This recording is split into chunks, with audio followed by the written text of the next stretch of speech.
Hello दोस्तों, मैं इंद्रेश यादव अपने YouTube channel Indresh Yadav official में आप सभी का स्वागत करता हूं। तो आज डेट है 14 फरवरी 2022, दिन है मंडे। तो आज का हम current affair plus statics GK के क्वेश्चन को करते हैं। ठीक है दोस्तों, तो क्वेश्चन नंबर पहला है हमारा जो है, लोकतंत्र सूचकांक 2022 में नॉर्वे सबसे ऊपर है, भारत की रैंक क्या है। हमारा एक लोकतंत्र सूचकांक आता है, इंडेक्स, जिसके तहत भारत की कौन सी रैंक है। तो भारत की रैंक है कितनी, 46। 2021 का भी 2022 का आएगा, ये 2021 का हमारा इंडेक्स है जिसमें भारत की रैंक कितनी है, 46 है। ठीक है, तो इसमें कुल जो है 165 स्वतंत्र देश और 2 संघ इसमें शामिल हैं, यानी पार्टिसिपेट करते हैं। ठीक है, पहले स्थान पे जो है, पहले स्थान पे इसमें कौन आया है, नॉर्वे। नॉर्वे क्या आया है, पहले स्थान पे आया। अंतिम स्थान अफगानिस्तान, हमारा अफगानिस्तान है। ठीक है, जिस पे तालिबान का क्या हो गया, चुका है, शासन हो चुका है। और पहली बार यह 2006 से क्या हुआ, स्टार्ट हुआ। मतलब पहली बार जो है स्वतंत्रता सूचकांक जो जारी हुआ जो है वो पहली बार 2006 में हुआ। भारत की इसमें 2019 में जो रैंक थी वो 51 थी। क्या थी, 51 रैंक थी। ठीक है, 51 क्या थी, रैंक थी 2019 में। 2020 में हमारी कौन सी रैंक थी, 2019 में 51 थी, 2020 में 53 हुई है, 2021 में हमारी क्या हुई, 46 हुई। तो मतलब क्या हुआ, हमें जो सात सात अंक क्या हुई है, गेन हुआ है। ठीक है, और पहले स्थान पे कौन है, नॉर्वे है। दूसरे स्थान पे कौन है, न्यूजीलैंड है। तीसरे स्थान पे 2021 में पहला स्थान किसको मिला है, 2021 के स्वतंत्रता सूचकांक में पहला स्थान नॉर्वे, दूसरा जो है न्यूजीलैंड, तीसरा फिनलैंड, भारत को कौन सा, 46। ठीक, चलिए नेक्स्ट क्वेश्चन, इससे रिलेटेड कुछ स्टैटिक्स जीके और फैक्ट देखते हैं। ठीक है, तो हमारा पहला क्वेश्चन है इससे रिलेटेड, विश्व प्रेस स्वतंत्रता सूचकांक 2021 में भी एक रैंक आई थी। इसमें भारत की जो रैंक थी वो जी है 142, यानी 142 थी। और इसमें टॉप किया था नॉर्वे जो है, और बॉटम पे कौन था, एरिट्रिया। दूसरी हमारी थी वैश्विक लिंग अंतर सूचकांक 2021। विश्व लिंग अंतर सूचकांक में भारत की जो रैंक थी वो जो है 140 थी जो है। विश्व खुशहाली, यहाँ रहेगा विश्व खुशहाली सूचकांक में भारत का स्थान क्या था, 139 था, जो 139 था। ठीक है, यानी 139 था। विश्व शांति सूचकांक में, विश्व शांति पीस इंडेक्स में भारत की रैंक कितनी थी, 135। पहले स्थान पे कौन था, आइसलैंड। और सबसे अंतिम स्थान पे कौन था, अफगानिस्तान था। सबसे अंतिम स्थान पे कौन था, अफगानिस्तान था।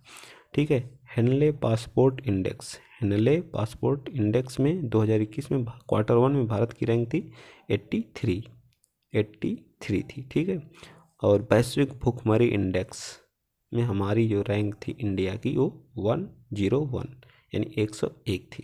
ठीक, नेक्स्ट क्वेश्चन, हमारा अगला क्वेश्चन है, हाल ही में प्राकृतिक खेती को बढ़ावा देने के लिए नाबार्ड द्वारा शुरू किए गए कार्यक्रम का नाम क्या है।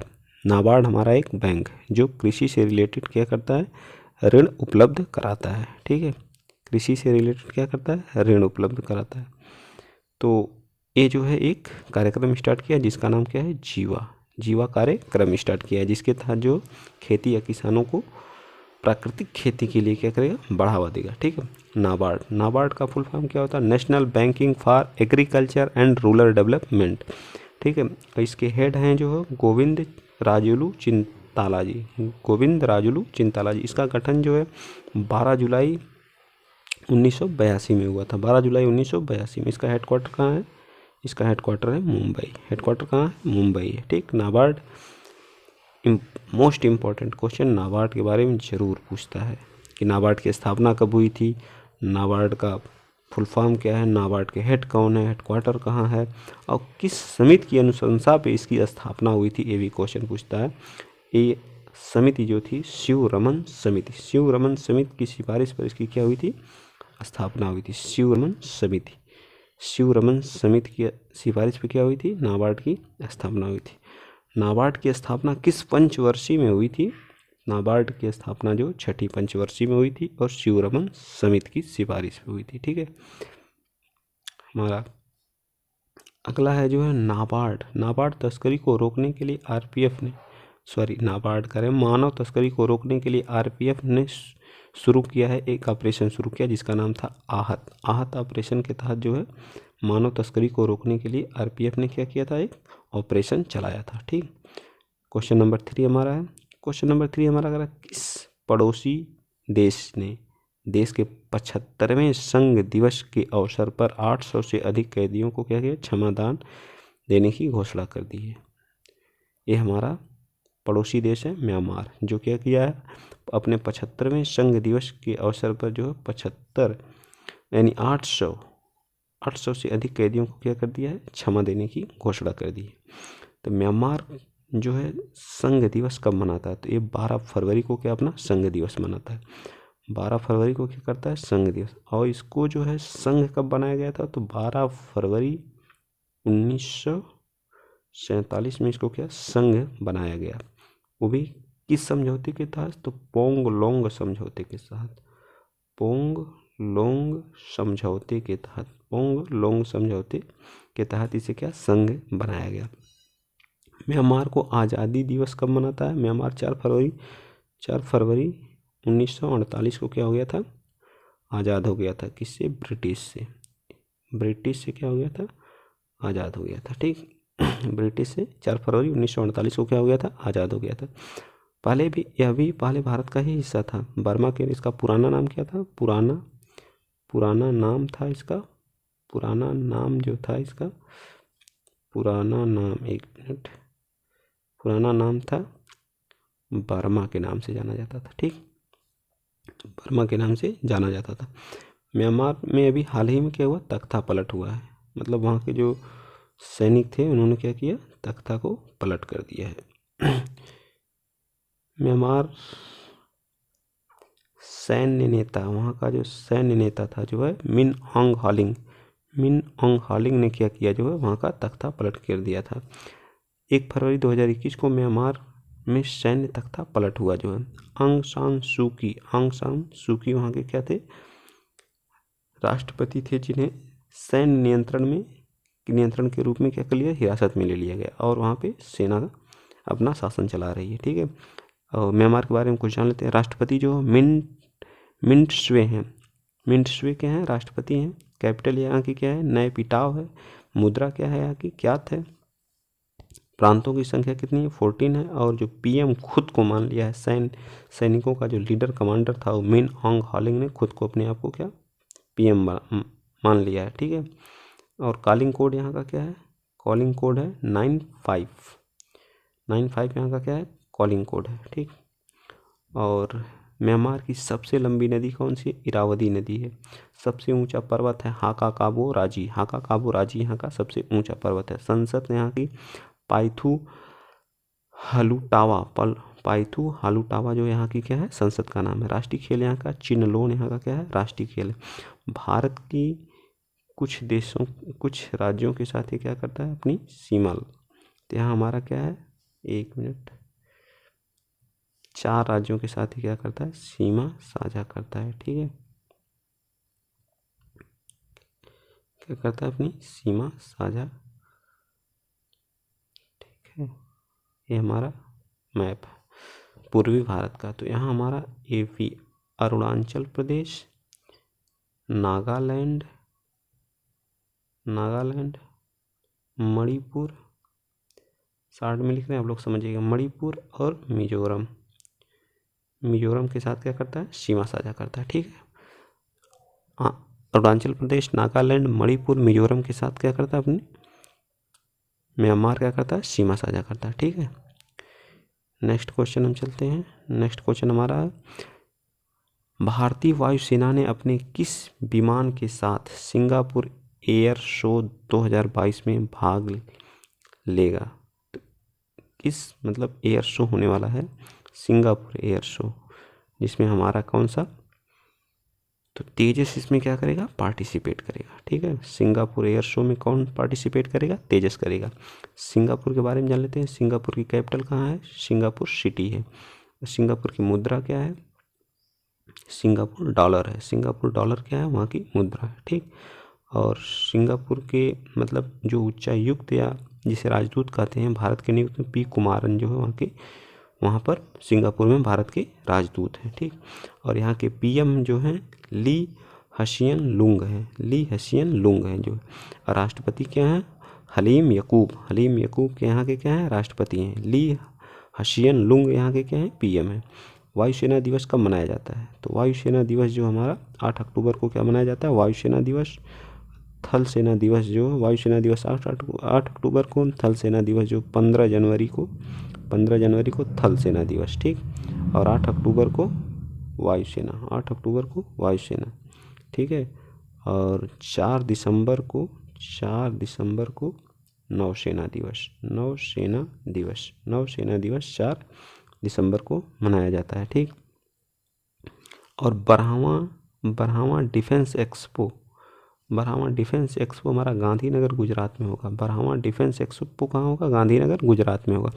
बगराम हवाई अड्डा, बगराम का भी नाम आप लोग सुने होंगे, जहाँ अमेरिकी सेना का कब्जा रहता था, वो अफगानिस्तान में पड़ता है। वहाँ अमेरिका सेना ने उसको छोड़ के अपने देश वापस चली गई है। ठीक है। अल दफ्रा एयरवेज जो यूएई में, संयुक्त अरब अमीरात में है। ठीक। संयुक्त अरब अमीरात में कौन सा एयरबेस है? अल दफ्रा एयरबेस है। बगराम हवाई अड्डा कहाँ है? ये सब सारे क्वेश्चन पूछे जाते हैं जो स्टैटिक से रिलेटेड है, चर्चा में है। ठीक। नेक्स्ट क्वेश्चन हमारा है ट्रांसजेंडर समुदाय और भिखारियों के कल्याण के लिए सामाजिक न्याय और अधिकारिता मंत्रालय द्वारा शुरू की गई एक योजना है जिसका नाम कौन कौन से? Winner, value, proud. इन दोनों नहीं, हमारी क्या है? स्माइल एक क्या है? योजना है जो ट्रांसजेंडर समुदाय और भिखारियों के लिए क्या की गई है? स्टार्ट की गई। किस मंत्रालय के द्वारा? सामाजिक न्याय और अधिकारिता मंत्रालय के द्वारा। सामाजिक न्याय और अधिकारिता मंत्रालय के द्वारा। इसके मंत्री कौन है? बीरेंद्र सिंह जी इसके क्या है? मंत्री हैं। इस मंत्रालय के मंत्री कौन है? बीरेंद्र सिंह जी क्या है? मंत्री हैं। ठीक। अभी हाल ही में जो हमारा आईपीएल होने वाला है, तो आईपीएल नीलामी में 2022 में सबसे अधिक भुगतान पाने वाले खिलाड़ी का क्या नाम है? ईशान किशन। ईशान किशन कहाँ के हैं? ये जो है ईशान किशन बिहार का रहने वाला खिलाड़ी है। बैट्समैन और विकेट कीपर हैं जो। और 15.25 करोड़ रुपए में क्या किए हैं? खरीदे गए हैं। ठीक। और आईपीएल 2022 का जो है कौन सा संस्करण है? 15वां। स्पॉन्सर कौन है? टाटा है। कुल कितनी टीमें भाग लेंगी? 10 टीमें क्या करेंगी? पार्टिसिपेट करेंगी। ठीक। हम 2 टीमें नई जुड़ी, पहले 8 टीमें खेलती थी, अब 2 टीमें क्या हुई? नई जुड़ी। एक कौन? गुजरात टाइटन है, एक Lucknow super giant. Ahmedabad Titan के कप्तान कौन है? हार्दिक पांड्या क्या है? उसके कैप्टन। नेक्स्ट क्वेश्चन हमारा आईपीएल 2021 अभी जो हुआ है उसके बारे में जान लेते हैं। 14वां संस्करण था जो है, मेजबान जो भारत और यूएई था, विजेता सीएसके चौथी बार था। सबसे ज़्यादा बार 5 बार जो है कौन जीता है? मुंबई जीती है। ठीक। मुंबई। उप विजेता कौन था? केकेआर था। ठीक। इसमें जो सबसे ज़्यादा विकेट लेने पर जो पर्पल कैप दिया जाता है वो किसको मिला? हर्षल पटेल को। जो हर्षल पटेल सबसे ज़्यादा विकेट लिए थे। ऋतुराज गायकवाड़ सबसे ज़्यादा रन बनाने पर दिया जाए, जिसे ऑरेंज कैप से नवाजा गया है। ठीक है। हमारे राहुल बजाज जी बहुत बड़े उद्योगपति हैं जो बजाज कंपनी के हेड थे। ठीक। बजाज कंपनी के मालिक। उनका हाल ही में क्या हो गया? निधन हो गया है। इन्हें 2001 में किस चीज़ से? पद्म भूषण से क्या किया था? सम्मानित किया गया था। राहुल बजाज किस कंपनी के? बजाज कंपनी के। हाल ही में क्या हो गई? इनकी मृत्यु हो गई। क्या ये हैं? उद्योगपति। ज़्यादातर पूछेगा राहुल बजाज की मृत्यु हो गई, वो क्या थे? सबसे बड़ा इंपॉर्टेंट तो ये क्या थे? उद्योगपति थे। ठीक। हाल ही में भारत में हर साल 13 फरवरी को राष्ट्रीय महिला दिवस किसकी जयंती के रूप में मनाया जाता है? तो 13 फरवरी को सरोजिनी नायडू के जयंती के रूप में महिला दिवस मनाया जाता है। इन्हें भारत की कोकिला की उपाधि जो महात्मा गांधी जी ने क्या किया था? दिया था। ठीक है। महात्मा गांधी। और इंदिरा गांधी को आप लोग जानते हैं, विजय लक्ष्मी पंडित जो यूएनओ में क्या थी, एक बार इनको अध्यक्ष बनाया गया था यूएनओ में, महिला अध्यक्ष जो। और भारत की कोकिला की उपाधि महात्मा गांधी ने किसको दिया था? सरोजिनी नायडू को। सरोजिनी नायडू जी जो है 1925 में कांग्रेस अधिवेशन की प्रथम भारतीय महिला अध्यक्ष थी और गांधी जी के साथ द्वितीय गोलमेज सम्मेलन में भाग लेने जो है कहाँ गई थी? ब्रिटेन गई थी। और इन्हें मतलब भारत की पहली राज्यपाल महिला भी यही है। ठीक है, भारत की पहली महिला राज्यपाल कौन है? सरोजिनी नायडू। ठीक। और अंतर्राष्ट्रीय महिला दिवस 8 मार्च को मनाया जाता है। राष्ट्रीय बालिका दिवस कब मनाया जाता है? 24 जनवरी को मनाया जाता है। अंतर्राष्ट्रीय बालिका दिवस 11 अक्टूबर को। मोस्ट इम्पोर्टेंट है। ठीक है, अंतर्राष्ट्रीय महिला दिवस कब? 8 मार्च को। और राष्ट्रीय बालिका दिवस 24 जनवरी को। अंतर्राष्ट्रीय बालिका दिवस 11 अक्टूबर को। ठीक। नेक्स्ट क्वेश्चन नंबर हमारा 9 है। विश्व रेडियो दिवस की 2022 की थीम क्या थी? मतलब विषय क्या था? तो 13 फरवरी को मनाया जाता है। इसकी थीम जो थी रेडियो एंड ट्रस्ट इसकी क्या थी? थीम थी। कब मनाया जाता है? 13 फरवरी को। ठीक है।